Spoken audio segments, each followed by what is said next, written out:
Hello everyone, তোমরা সকলে কেমন আছো? আশা করছি সকলে খুব ভালো আছো, আর আমিও ভালো আছি। তো দেখো, এটা দিদির ননদ আর আমার বাবা মা সবাই বাড়ি খালি করে চলে যাচ্ছে আজকের। আর দিদির ননদটা খুব কেঁদেছে, কারণ উনিও অনেক দূরে থাকে, নদিয়াতে থাকে। আর কোথায়, মালদা, নদীর শম্ভুনগরে থাকে। শম্ভুনগর, হয়তো শম্ভুনগর, আমি সঠিক জানি না, বলতে পারলাম না, কারণ আমি অতটা গ্রামের সম্বন্ধে জানি না। তো যাই হোক, এটা আমার মামাও আজকে এসেছিলেন, আর এটা মামি হয়।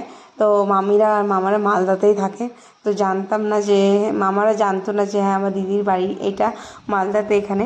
তো বহু বছর পরে আমার মার সাথে দেখা, আর আমাদের সাথে ফার্স্ট টাইম দেখা। তো যাই হোক, তো মামা সবাই একসঙ্গে এসছে, আর এদিকে মা বাবা ভাই আর ভাগ্নি সবাই একসাথে চলে যাবে, আর দিদির ননদরাও চলে যাবে। তো সবাই কেটে কেটে ঘর খালি করে দিদির চলে যাচ্ছে। তো যাই হোক, তো কি বলার, আর মানে বিয়ে দিয়ে দিয়েছে, তো চলে পরের বাড়িতে যেতেই হবে, সারা জীবন তার থাকতে পারবে না। তো আমরা যাচ্ছিলাম ছাড়তে। তো আর আমার মামার ব্যবহার কি আর বলবো, এত ভালো একটা মানুষ, নাম মিশলে হয়তো বুঝতেই পারতাম না। তো যাই হোক, এখানে মা আর মামা কিছু গল্প করছিল, আর আমি পাশে গিয়ে একটু ভিডিও করে নিলাম। তো তারপর আমরা এখন যাচ্ছি বাস স্ট্যান্ডে ছাড়তে। আমার দিদিদের বাড়ি থেকে বেশ 10 মিনিটের রাস্তা বাস স্ট্যান্ড পর্যন্ত যেতে লাগে। তো আমরা ছাড়তেই যাচ্ছিলাম সবাই হেঁটে হেঁটে। আর এটা আমার আরেকটা মামার ছেলে। তো মামার ছেলেও এসেছিলো পুজোতে, সবাই তোমরা দেখেছো হয়তো, আগে বেশি কম বেশি, যাই হোক। তো এখন আর এইদিকে তো মালদাতে তোমরা জানোই আম ফেমাস। দেখো আমগুলো কিরকম ঝুলে আছে, প্রচণ্ড চারিপাশ দিয়ে যেখানেই তাকাবে শুধু আমের গাছ আর আমের গাছ। আর দীপ সেদিনকে প্রচণ্ড জ্বালাচ্ছিল, কারণ প্রথমে বলছিল ওর পিসিদের সঙ্গে যাবে, কারণ দুটো ছেলে পিসির, দেখতেই পেলে প্রথমে ওদের সাথে এত খেলাধুলা করেছে যে ওদের সঙ্গেই সারাক্ষণ শুতো, খেত, ঘুমাতো। তো বলছিল না ওদের সঙ্গে যাব। তো যাই হোক, আমরা বললাম আমরা যাব, যেতে হবে না।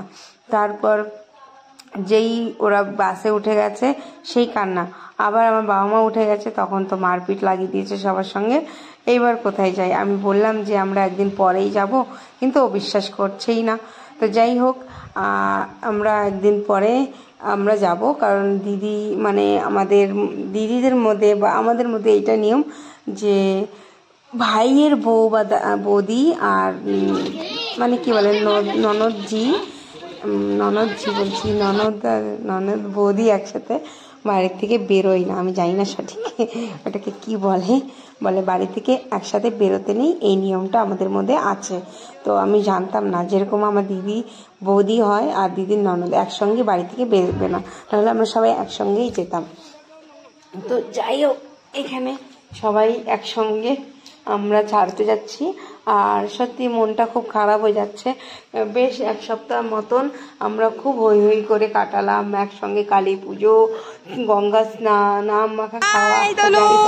এখানে এখন এখানে করলাম, প্রথমে আমরা চলে গেছিলাম, সেই টাইমটা আমি ভিডিও করতে পারিনি, কারণ কি ওই টাইমটা মানে আমরা যেই বাস স্ট্যান্ডে গেছি সেই বাস এসে গেছে, তো লাস্টে ওই বাসটা যাইনি। তো যাই হোক, এই যে এখানে এটা এই যে দ্বীপের দেখছো রিয়েক্ট, এখানে যখন বাবা মা চলে গেল তখন দ্বীপের রিয়েক্ট ওইটা হয়েছিল। আমরা দুইজন ধরে রেখেছিলাম, ধরে রাখতে পারছিলাম না, না ছাড়ো আমি যাবো না, আমি ছাড়। তারপর অবশেষে আমরা বাড়ি চলে এসেছি, আর কিছুক্ষণ পরে দেখতে পেলাম আইসক্রিমওয়ালা। তো দিদি ডাকলো, তো এখানে তারপর সবাইকে আইসক্রিম, আর দ্বীপের জানো সব থেকে বড় জিনিস যেটা বড় ভালো, সেইটা ওর দিকে লোভ। তো যাই হোক, তারপর সবাই বাড়ি পুরো পরিবারের জন্য আইসক্রিম নেওয়া হলো। আর আজকে সারাদিনটা শুধু আমরা খাই করে চলে গেলাম, মানে শুধু সকালবেলা ভাত ডাল যাই হোক খেয়েছি, তারপরে দুপুরবেলা আইসক্রিম খেলাম, বিকেলবেলা আবার দিদির একটা দেওয়ারের পাশে আছে, সেখানে আমাদের ইনভাইট ছিল, লাল লাল ঝাল ঝাল কষা কষা খাসির মাংস, সেখানে গেলাম তাদের বাড়িতে গিয়ে। এটা সন্ধ্যাবেলা, তো তাদের বাড়িতে গিয়ে দেখি রাধাকৃষ্ণ মূর্তি কি সুন্দর, তো আমি একটু ভিডিও করে নিলাম, আমার খুব ভালো লাগলো।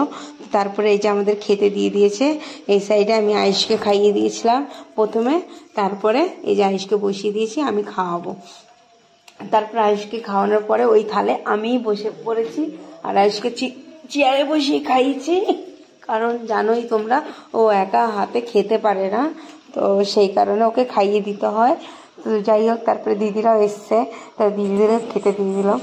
খাওয়াটা হয়ে গেছে, ওখান থেকে ডাইরেক্ট আমরা চলে গেছি যে এই মামাটা সকালবেলা দেখা করতে এসেছিল ওই মামাটার বাড়িতে। মামাটার বাড়িতে গিয়ে আমরা বলেছিলাম খাওয়া দাওয়ার কোনো ব্যবস্থা করবে না, কিন্তু মামা শুনলই না। তো মামা অনেক কিছু আইটেম করেছিল, গিয়ে দেখি রান্না হচ্ছে, অর্ধেক রান্না হয়ে গেছে, অর্ধেক রান্না বাকি আছে।